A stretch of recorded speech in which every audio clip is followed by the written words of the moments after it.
عمل کر لیتے ہو، جس کا دل چاہتا ہے تم انکار کر دیتے ہو۔ تو اللہ تعالیٰ نے فرما دیا کہ جو کوئی ایسا کرے گا اس کے لیے کیا سزا ہے، من یفعل ذلک منکم، جو کوئی ایسا کرے گا، کیا کرے گا کہ کتاب کے بعض حصے پر ایمان رکھے گا، بعض کا انکار کرے گا، تو اس کے لیے دنیا میں بھی رسوائی ہے اور قیامت کے دن اس کے لیے سخت عذاب ہے، اور اللہ تعالیٰ تمہارے اعمال سے بے خبر نہیں ہے۔ تو آج اگر مسلمانوں میں سے بھی اگر کوئی ایسا ہے کہ جو قرآن کے بعض حصے پر تو ایمان رکھتا ہے، بعض کا انکار کرتا ہے، بعض پر عمل کر لیتا ہے، بعض کو تو اپنے لیے بہت مشکل سمجھتا ہے اور عمل کرنا ضروری نہیں سمجھتا اور کہتا ہے کہ اس پر تو میں عمل کر ہی نہیں سکتا، تو یہ چیز جو ہے یہ انسان کے لیے دنیا میں بھی رسوائی کا باعث بنے گی اور آخرت میں بھی عذاب کا باعث بنے گی۔ اللہ تعالیٰ فرماتے ہیں یہ وہ لوگ ہیں جنہوں نے دنیا کی زندگی کو آخرت کے بدلے خرید لیا ہے، ان کے نہ تو عذاب ہلکے ہوں گے اور نہ ان کی مدد کی جائے گی۔ یعنی یہ لوگ انہوں نے دنیا کی زندگی کو آخرت کے بدلے خرید لیا ہے، آخرت چھوڑ دی، یہ دنیا کی نعمتوں پر ہی خوش ہو گئے، اور دنیا کی نعمتوں کو حاصل کرنے کے لیے اگر انہیں کتاب کے احکامات کو پس پشت بھی ڈالنا پڑتا ہے تو انہیں کوئی فرق نہیں پڑتا۔ یہ دنیا کی زندگی کو ترجیح دیتے ہیں اور آخرت کو چھوڑ دیتے ہیں، تو آخرت میں پھر نہ تو ان سے عذاب کم ہوگا اور نہ ہی ان کی کسی قسم کی کوئی مدد کی جائے گی، یعنی کوئی عذاب کو دور کرنے کے لیے ان کی مدد کو نہیں آئے گا۔ تو اللہ تعالیٰ تو ہر چیز ہمارے لیے کھول کھول کر بیان کر رہے ہیں تاکہ ہم باز آ جائیں۔ رکوع نمبر 10 تھا یہ، آئیے رکوع نمبر 11 کو دیکھتے ہیں، تلاوت سنتے ہیں۔ وَلَقَدْ آتَيْنَا مُوسَى الْكِتَابَ وَقَفَّيْنَا مِن بَعْدِهِ بِالرُّسُلِ وَآتَيْنَا عِيسَى ابْنَ مَرْيَمَ الْبَيِّنَاتِ وَأَيَّدْنَاهُ بِرُوحِ الْقُدُسِ أَفَكُلَّمَا جَاءَكُمْ رَسُولٌ بِمَا لَا تَهْوَىٰ أَنفُسُكُمُ اسْتَكْبَرْتُمْ فَفَرِيقًا كَذَّبْتُمْ وَفَرِيقًا تَقْتُلُونَ وَقَالُوا قُلُوبُنَا غُلْفٌ بَل لَّعَنَهُمُ اللَّهُ بِكُفْرِهِمْ فَقَلِيلًا مَّا يُؤْمِنُونَ وَلَمَّا جَاءَهُمْ كِتَابٌ مِّنْ عِندِ اللَّهِ مُصَدِّقٌ لِّمَا مَعَهُمْ وَكَانُوا مِن قَبْلُ يَسْتَفْتِحُونَ عَلَى الَّذِينَ كَفَرُوا فَلَمَّا جَاءَهُم مَّا عَرَفُوا كَفَرُوا بِهِ فَلَعْنَةُ اللَّهِ عَلَى الْكَافِرِينَ بِئْسَ مَا اشْتَرَوْا بِهِ أَنفُسَهُمْ أَن يَكْفُرُوا بِمَا أَنزَلَ اللَّهُ بَغْيًا أَن يُنَزِّلَ اللَّهُ مِن فَضْلِهِ عَلَى مَن يَشَاءُ مِنْ عِبَادِهِ فَبَاءُوا بِغَضَبٍ عَلَى غَضَبٍ وَلِلْكَافِرِينَ عَذَابٌ مُّهِينٌ۔ ہم نے موسیٰ کو کتاب دی اور ان کے پیچھے اور رسول بھیجے، اور ہم نے عیسیٰ ابن مریم کو روشن دلیلیں دیں اور روح القدس سے ان کی تائید کروائی، لیکن جب کبھی تمہارے پاس رسول وہ چیز لائے جو تمہاری طبیعتوں کے خلاف تھی تو تم نے جھٹ سے تکبر کیا، بعض پیغمبروں کو تو تم نے جھٹلا دیا اور بعض کو قتل بھی کر ڈالا۔ تو اللہ تعالیٰ بنی اسرائیل کے مزید رویے واضح کر رہے ہیں، اور یہ سنگین رویے ہیں کہ جب انہیں کوئی حق کی دعوت دیتا، اگر انہیں پسند نہ آتی تو یہ جھٹلا دیتے۔ بعض نبیوں کو تو انہوں نے قتل تک کر دیا، جیسے زکریا علیہ السلام کو انہوں نے قتل کیا، یحییٰ علیہ السلام کو انہوں نے قتل کیا، نبی صلی اللہ علیہ وسلم کو جھٹلایا، عیسیٰ علیہ السلام کو جھٹلایا۔ تو بنی اسرائیل اپنی ہی مرضی کرتے رہے، جو ان کی طبیعت چاہتی تھی، جو ان کے دل چاہتے تھے۔ یہ کہتے ہیں کہ ہمارے دل غلاف والے ہیں، نہیں، بلکہ ان کے کفر کی وجہ سے انہیں اللہ تعالیٰ نے ملعون کر دیا، ان کا ایمان بہت ہی تھوڑا ہے۔ یہ کیا کہتے تھے کہ ہمارے دل پردے میں ہیں، یعنی ہمارے دل غلاف والے ہیں۔ نبی جس طرف ہمیں بلاتا ہے، یعنی نبی صلی اللہ علیہ وسلم ہمیں جس چیز کی دعوت دیتے ہیں، ہمارے دل غلاف میں لپٹے ہوئے ہیں، ہمارے دل جو ہیں تمہاری بات کو سمجھ نہیں سکتے۔ گویا یہ انکار کا عذر بتاتے تھے اور کہتے تھے کہ ہمارے دل غلاف میں ہیں، ہمیں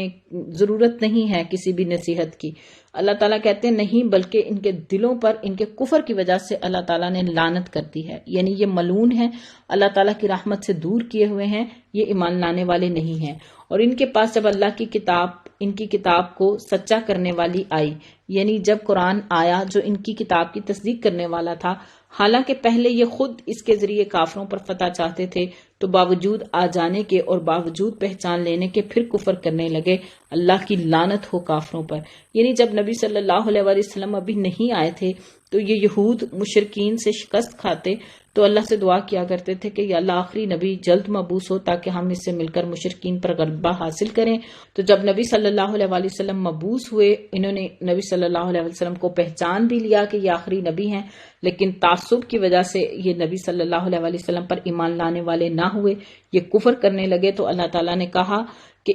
لعنت ہو کافروں پر، کیونکہ ان کا انکار کسی دلیل کی بنیاد پر نہیں تھا، یہ جانتے تھے، یہ حق پہچانتے تھے، لیکن انہیں نسلی منافرت اور حسد اور اناد نے ایمان کو قبول نہیں کرنے دیا۔ اللہ کہتے ہیں بہت بری چیز ہے جس کے بدلے انہوں نے اپنے آپ کو بیچ ڈالا، وہ ان کا کفر کرنا ہے اللہ تعالیٰ کی طرف سے نازل شدہ چیز کے ساتھ محض اس بات سے جل کر کہ اللہ نے اپنا فضل اپنے جس بندے پر چاہا نازل فرمایا ہے۔ اس کے باعث یہ لوگ غضب پر غضب کے مستحق ہو گئے اور ان کافروں کے لیے رسوا کرنے والا عذاب ہے۔ یہ نبی صلی اللہ علیہ وسلم پر ایمان لانے کے قابل کیوں نہ ہوئے؟ کیونکہ انہیں یہ بات جو ہے وہ پسند نہیں آ رہی تھی کہ نبی جو ہے وہ بنی اسرائیل میں سے کیوں مبعوث نہ ہوا، بنی اسماعیل سے کیوں مبعوث ہوا۔ تو اللہ تعالیٰ اپنا فضل جس بندے پر چاہے نازل کرتے۔ اللہ تعالیٰ کہتے ہیں یہ تو اللہ کی تقسیم ہے نا، اللہ تعالیٰ جسے چاہے اپنے لیے منتخب کر لے، جس پر جو فضل چاہے اللہ تعالیٰ فرما دے، یہ تو اللہ کی تقسیم ہے، اس میں کسی کو دخل نہیں ہے۔ اور بنی اسرائیل اس بات سے حسد میں مبتلا ہو گئے تھے کہ بنی اسماعیل میں سے کیوں نبی آ گیا، بنی اسرائیل میں سے کیوں نبی نہیں آیا، اور اس حسد کی بنا پہ، اس تکبر کی بنا پہ انہوں نے آپ صلی اللہ علیہ وسلم کا انکار کیا۔ تو اللہ کی رحمت کو بندے تقسیم کرنے والے نہیں ہیں، اللہ کی رحمت اللہ خود جہاں چاہتا ہے جیسے چاہتا ہے تقسیم فرماتا ہے۔ اللہ کہتے ہیں اس کے باعث یہ لوگ غضب پر غضب کے مستحق ہو گئے، یعنی اللہ کا بہت زیادہ غضب ان پر نازل ہوا کیونکہ یہ غضب والے کام کرتے تھے، اور کافروں کے لیے رسوا کرنے والا عذاب ہے۔ اور جب ان سے کہا جاتا ہے کہ اللہ کی اتاری ہوئی کتاب پر ایمان لاؤ تو کہہ دیتے ہیں کہ جو ہم پر اتاری گئی اس پر ہمارا ایمان ہے۔ یعنی جب ان سے کہا جاتا ہے قرآن پر ایمان لاؤ تو کہتے ہیں کہ ہم تو تورات پر ایمان رکھتے ہیں، حالانکہ اس کے بعد والی کے ساتھ جو ان کی کتاب کی تصدیق کرنے والی ہے کفر کرتے ہیں۔ اچھا ان سے یہ تو دریافت کریں کہ اگر تمہارا ایمان پہلی کتابوں پر ہے تو پھر تم نے اگلے انبیاء کو کیوں قتل کیا؟ یعنی تم قرآن کا انکار یہ کہہ کر رہے ہو کہ ہم تو اپنی کتابوں پر ایمان رکھتے ہیں، اگر تم انہی کتابوں پر ایمان رکھتے تھے تو نبیوں کو کیوں قتل کرتے تھے؟ اللہ تعالیٰ نے ان سے سوال پوچھا ہے کہ اتنے ہی تم ایمان والے تھے تو تم نے انبیاء کو کیوں قتل کیا؟ تمہارے پاس تو موسیٰ یہی دلیلیں لے کر آئے لیکن تم نے پھر بھی بچڑے کو پوجا، تم ہو ہی ظالم۔ جب ہم نے تم سے وعدہ لیا اور تم پر طور کو کھڑا کر دیا اور کہہ دیا ہماری دی ہوئی چیز کو مضبوطی سے تھامو اور سنو، تو انہوں نے کہا ہم نے سنا اور نافرمانی کی۔ یعنی یہ اتنے ہٹ درم لوگ تھے کہ ان کے کفر اور انکار کی انتہا تھی کہ زبان سے تو اقرار کر لیا کہ ہم نے سن لیا اللہ کی بات کو اور ہم مانیں گے جب ان پر کوہ طور کو کھڑا کیا گیا تھا، لیکن دل میں ان کے یہ نیت تھی کہ ہم نے تو عمل کرنا نہیں، ہم نے تو نافرمانی کرنی ہے، اور ان کے دلوں میں بچڑے کی محبت گویا پلا دی گئی بس سبب ان کے کفر کے۔ تو محبت ایک ایسی چیز ہوتی ہے جو انسان کو اندھا بہرا بنا دیتی ہے نا، اس کو باقی چیزیں دکھائی نہیں دیتی، جذبات اتنے زیادہ اس کے اوپر حاوی ہو جاتے ہیں۔ تو بچڑے کی محبت میں یہ اتنے اندھے بہرے ہو گئے تھے کہ انہیں توحید ہی بھول گئی، انہیں اللہ کی بات ہی بھول گئی۔ تو اللہ تعالیٰ کہتے ہیں ان کے دلوں میں بچڑے کی محبت پلا دی گئی، یعنی ان کے اندر ایسے دوڑتی تھی جیسے رگو ریشے میں پانی دوڑتا نا انسان کے۔ تو ان سے کہہ دیجئے کہ تمہارا ایمان تمہیں برا حکم دے رہا ہے اگر تم مومن ہو، یعنی تم قرآن کا انکار یہ کہہ کر رہے ہو کہ تم اپنی کتابوں پر ایمان رکھتے ہو، تو تمہارے ایمان نے تمہیں یہ سکھایا کہ تم نبیوں کو قتل کرتے تھے، تم نے بچڑے کو معبود بنا لیا، اور تم جو ہے وہ موسیٰ علیہ السلام جو دلیلیں لے کر آئے تھے تم نے ان کا انکار کر دیا، تم نے اللہ تعالیٰ کی نافرمانی کی، اللہ کے احکامات کو سننے سمجھنے کے بعد بھی نافرمانی کی، تو یہ تمہارا ایمان ہے، بہت برا ایمان ہے جو تمہیں حکم دے رہا ہے۔ یعنی اگر تم ایسے مومن ہو تو یہ تمہارا بہت برا ایمان ہے۔ قل ان کانت لکم الدار الآخرہ، آپ کہہ دیجئے اگر آخرت کا گھر صرف تمہارے ہی لیے ہے اللہ کے نزدیک اور کسی کے لیے نہیں، تو آؤ اپنی سچائی کے ثبوت میں موت طلب کرو۔ یعنی جو بڑا نیک انسان ہوتا ہے اسے تو موت سے خوف نہیں آتا، تو ان سے کہا جا رہا ہے ٹھیک ہے تم نیک ہو نا، تمہیں تو جنت ملنی ہے، تم موت کی تمنا کرو، لیکن اپنی کرتوتوں کو دیکھتے ہوئے کبھی بھی موت نہیں مانگیں گے، اللہ ظالموں کو خوب جانتا ہے۔ یعنی انہوں نے اللہ تعالیٰ کی جتنی نافرمانیاں کی ہیں یہ کبھی بھی موت کی تمنا نہیں کریں گے۔ ابن عباس رضی اللہ عنہما نے اس کی تفسیر دعوت مباہلہ سے کی ہے، یعنی یہ جو آیت نمبر 94 ہے نا اور 95، اس میں دعوت مباہلہ ہے۔ مباہلہ یہ ہوتا ہے کہ دو فریقین جو ہیں وہ آپس میں بات کرتے ہیں اور یہ کہتے ہیں کہ جو جھوٹا ہے اللہ تعالیٰ اسے موت سے ہمکنار کر دے۔ تو اسی طرح یہودیوں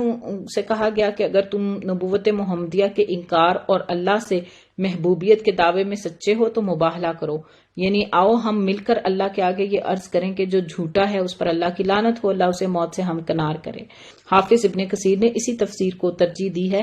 کہ یہودیوں نے مباہلہ نہیں کیا تھا، لیکن اپنے کرتوتوں کو دیکھتے ہوئے کبھی بھی موت نہیں مانگیں گے، اللہ ظالموں کو خوب جانتا ہے۔ بلکہ سب سے زیادہ دنیا کی زندگی کا حریص ہے نبی، آپ انہی کو پائیں گے۔ اس زندگی کے حریص ہونے میں مشرکوں سے بھی زیادہ ہیں، ان میں سے تو ہر شخص 1000 سال کی عمر چاہتا ہے،